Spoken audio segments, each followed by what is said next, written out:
Hello everyone.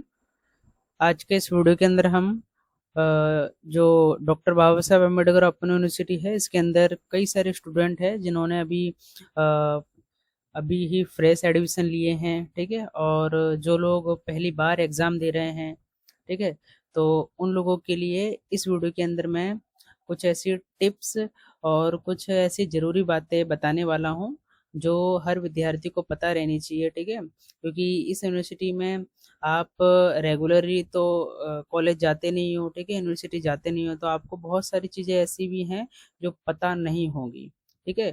तो ये video के अंदर हम कुछ जो ज़रूरी बातें हैं उनके बारे में बात करेंगे, ठीक है। मैं आपको बताऊंगा कि आपको किन बातों का ध्यान रखना है, एग्ज़ाम के अंदर क्या लेकर जाना है, क्या नहीं लेके जाना है, ठीक है।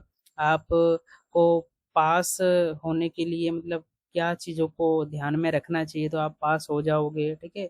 और कुछ और भी जो ज़रूरी बातें हैं उनके बारे में बताऊंगा, ठीक है। तो जो नए स्टूडेंट हैं वो इस वीडियो को पूरा ज़रूर देखना, वीडियो को स्किप नहीं करना। बहुत सारी जो ज़रूरी बातें हैं आपके साथ मैं शेयर करूँगा, ठीक है। और चैनल पर नए आए हो तो चैनल को सब्सक्राइब ज़रूर करना। इस चैनल पर आपको अब इस यूनिवर्सिटी से रिलेटेड जितनी भी ज़रूरी अपडेट्स रहती हैं वो टाइम के साथ मैं अपलोड करता रहता हूँ, ठीक है। तो बहुत ज़्यादा हेल्पफुल होने वाला है ये चैनल आपके लिए। ओके, तो चलिए वीडियो को शुरू करते हैं। तो आप में से ज़्यादातर लोगों ने वैसे जो हॉल टिकट है डाउनलोड कर लिया होगा, ठीक है। सबसे ज़रूरी जो एग्ज़ाम में आपको लेकर जाना है वो आपका हॉल टिकट है और आपको आईडी कार्ड लेकर जाना है आपका, ठीक है। ये दो डॉक्यूमेंट आपके पास होने ही चाहिए। ओके, इसके बिना आपको एग्ज़ाम सेंटर में मतलब बैठने नहीं दिया जाएगा। अगर बैठ भी पाओगे तो आपको मतलब प्रॉब्लम भी हो सकता है, मे बी आपको शायद एग्ज़ाम ना देने दें, ठीक है। तो ये दो चीज़ आप ध्यान से लेकर ही जाना। अभी जो है हॉल टिकट इन सब्जेक्ट्स की ही आई है, ठीक है। ये जो कोर्स हैं इनकी ही आई है। ओके, और टीवाई के अंदर जो हैं और जो मास्टर्स के सेम सिक्स में हैं, ठीक है, ये लोगों की हॉल टिकट आई है। आपका जो कोर्स है उसकी भी हॉल टिकट वेबसाइट पर टाइम के साथ अपडेट कर दी जाएगी।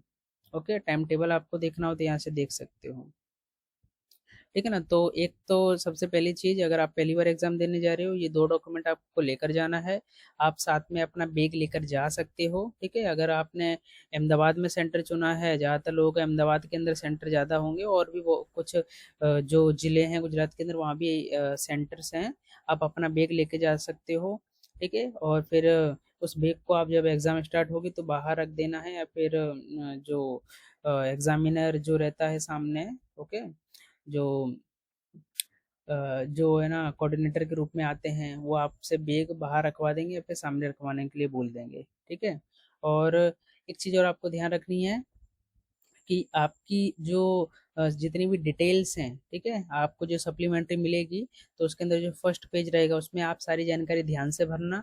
आपका कोर्स का जो प्रोग्राम कोड का नाम है, ठीक है, वो ध्यान से भरना।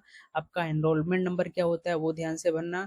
आपका परीक्षा केंद्र जो है, ठीक है, एग्जामिनेशन सेंटर जो है उसका भी कोड होता है वो भी आप ध्यान से भरना। ये तीन चार इन्फॉर्मेशन बहुत ज़्यादा सही से करेक्टली आप फिल करना, नहीं तो आपने अगर एक भी आंकड़े का इधर उधर कर दिया होगा, ठीक है, एनरोलमेंट गलत डाला होगा, ओके, एग्जामिनेशन कोड जो आपका एग्जामिनेशन सेंटर का कोड है वो गलत डाला होगा तो आपका जो रिजल्ट है वो फिर अपलोड नहीं होगा, ठीक है। फिर आप ये हो सकता है कि आपने मान लीजिए गलती कर दी है तो फिर वो सब्जेक्ट आपका अटका रहेगा, फिर आपको फिर बाद में फिर से एग्ज़ाम देना पड़ेगा, ठीक है ना। तो ये दो बातें ध्यान रखना। आपको हॉल टिकट लेकर जाना है, उसमें सारी जानकारी रहती है। आपकी जब हॉल टिकट आएगी उसमें सारी इन्फॉर्मेशन अच्छे से लिखी होगी, आपको बस उसमें से कॉपी करके है ना अपना शांति से उसमें फिल कर देना है। ओके, कई लोग पेन के बारे में भी पूछते रहते हैं, पेन कौन सी अलाउड है, तो आप ब्लू पेन से ही नॉर्मली आपको लिखना है। और जो आप ब्लैक पेन को एज ए हाईलाइट करने के लिए चीज़ें आप यूज़ कर सकते हो, ठीक है। बाकी रेड पेन आप यूज़ नहीं करना, नॉर्मली जानते होंगे ज़्यादातर लोग इसके बारे में, ठीक है, बस मैं बता रहा हूँ आपको। तो ये एग्ज़ाम के अंदर चीज़ें ध्यान रखनी है। ओके, अब एक चीज़ और जो ज़रूरी बात मैं आपको बताना चाहता हूँ, कई सारे स्टूडेंट हैं जो मान लीजिए उनकी तैयारी अच्छी नहीं है, ठीक है, तो वो करते क्या हैं कि थोड़ा बहुत नकल ले जाना इस तरह की चीज़ें करते हैं। तो मैं एक चीज़ बता दूँ, ये यूनिवर्सिटी, ठीक है, कॉपी केस करती है। ओके, अगर आप पकड़े गए कॉपी केस करते हुए, ठीक है, कोई भी हो, तो देखिए यहाँ पर जो जिन जिन लोगों पर कॉपी केस होता है उनकी लिस्ट जारी की जाती है। तो मैं नहीं चाहता आप में से कोई जो पहली बार एग्जाम देने जा रहे हैं उसका इस लिस्ट में नाम आ जाए। ओके, तो आप अपनी तरफ से ध्यान देना। बोला जाता है नकल भी अकल से की जाती है, ठीक है। तो अगर आप मैं ये नहीं कहूँगा आप नकल लेके जाना, बस ध्यान रखना कई बार आपकी इंटेंशन नहीं है नकल करने की, फिर भी आप पकड़े जाओ, कुछ हो जाए, है ना। कई बार होते हैं कि कर कोई और रहा था, फंस हम गए, ठीक है ना। तो ऐसे कोई केस ना बने, इसका आपको ध्यान रखना है। इस सब चीज़ों को लेकर ये यूनिवर्सिटी बहुत ज़्यादा स्ट्रिक्ट है ना। मुझे कई स्टूडेंट जिनका एडमिशन हमने कराया है, तो उनसे रिव्यूज़ मिले हैं, हमें पता चला है कि एग्जामिनेशन हॉल के अंदर सच में बहुत ज़्यादा स्ट्रिक्ट माहौल रहता है। खासकर अगर आपका जो सेंटर, ये जो डॉक्टर बाबा साहेब अम्बेडकर का मेन कैंपस है, इसके अंदर अगर आपका सेंटर आया है, ठीक है, तो यहाँ तो बहुत ज़्यादा स्ट्रिक्ट रहता है। बाकी नॉर्मली जो कॉलेज है वहाँ पे तो स्टाफ नॉर्मल जैसा भी हो, वो लोग इतना ध्यान नहीं देते हैं। ओके, बाकी मेन कैंपस में आपको बहुत ज़्यादा ध्यान देना है, ठीक है। तो नकल नहीं ही ले जानी है, मैं तो ये गाइड करूँगा, आपको नहीं ले जानी है। आप जितना पढ़ के गए हैं, है ना, मतलब पढ़ा है आपने, उसको ही लेकर जाइए और शांति से आपको जो आता है वो भर लिख कर आइए, ठीक है। भर भर के लिख कर आइए, आप पास हो जाएंगे। ओके, तो इस तरह की कोई प्रैक्टिस आप नहीं करना। ओके, ये सब चीज़ों को लेकर है ना, पनिशमेंट प्रॉपर यूनिवर्सिटी ने बना के रखी है कि आप अगर क्या करोगे तो क्या पनिशमेंट मिलेगी। इसकी पूरी पीडीएफ मतलब इन्होंने दी रखी है, यहाँ इस पे आप क्लिक करके आप देख सकते हो कि आपको क्या सज़ा मिलेगी अगर आप कॉपी केस अगर आपके ऊपर हुआ, तो आपको एग्ज़ाम में बैन कर दिया जाएगा 2-3 साल के लिए। अगर कुछ ज़्यादा ही बेकार लेवल का है, आपने टीचर से बदतमीजी की, कुछ भी किया, ठीक है, तो उसको लेकर भी है, शायद आपका एडमिशन सस्पेंड कर दिया जाए, कुछ भी हो सकता है। तो ये सब चीज़ों को आपको नहीं करना है। ओके, और एक चीज़ और है कि आपको जो जो भी आपका क्वेश्चन पेपर रहेगा, है ना, उसके अंदर जो मिनिमम मार्क्स है ये आपको पता रहना चाहिए। 70 ज़्यादातर लोगों का जो है 70 मार्क्स का क्वेश्चन पेपर आने वाला है। ओके, अगर आप एमए में हो आप, तो 70 मार्क्स का रहने वाला है आपका। ओके, और 30 मार्क्स आपके असाइनमेंट के हैं। तो आपको ध्यान रखना है कि आपने अपनी असाइनमेंट जमा करवा दी है। अगर अभी भी आपकी असाइनमेंट जमा नहीं हो पाई है तो कर दीजिए, नहीं तो अगर आपने टाइम से असाइनमेंट जमा नहीं किया तो आपकी जो रिजल्ट है ये जो मेन एग्जाम का, वो पेंडिंग डला रहेगा, ठीक है। क्योंकि ऐसा मेन रूल है कि एग्जाम से पहले असाइनमेंट जमा हो जाने चाहिए और वो चेक होकर उसका रिजल्ट भी आ जाना चाहिए। क्योंकि देखिए ये एग्जाम अभी फिनिश होगी, इसका रिजल्ट 3-4 महीने बाद आएगा।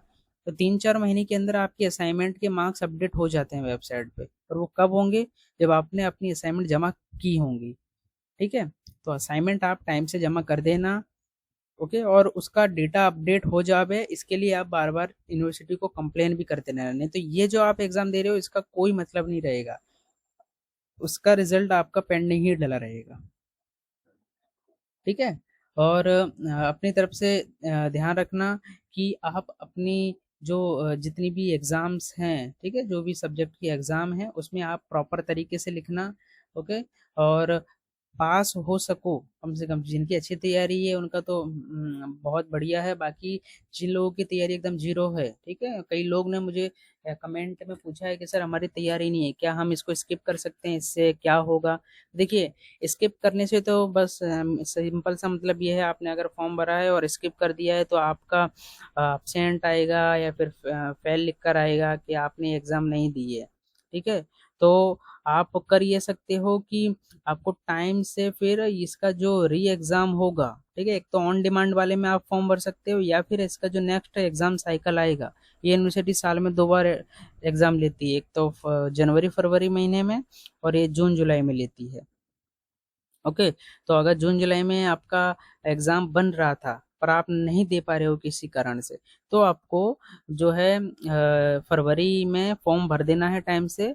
ओके, अब दिक्कत क्या रहेगी आपका जो है, शायद हो सकता है कि मान लीजिए आप उस टाइम पर आपका फर्स्ट ईयर का भी एग्ज़ाम एक साथ आप दे रहे हो, सेकंड ईयर का भी एक साथ दे रहे हो, तो एक साथ कितने सब्जेक्ट अलाउड करती है यूनिवर्सिटी, वो उसकी खुद की पॉलिसी रहेगी, ठीक है ना।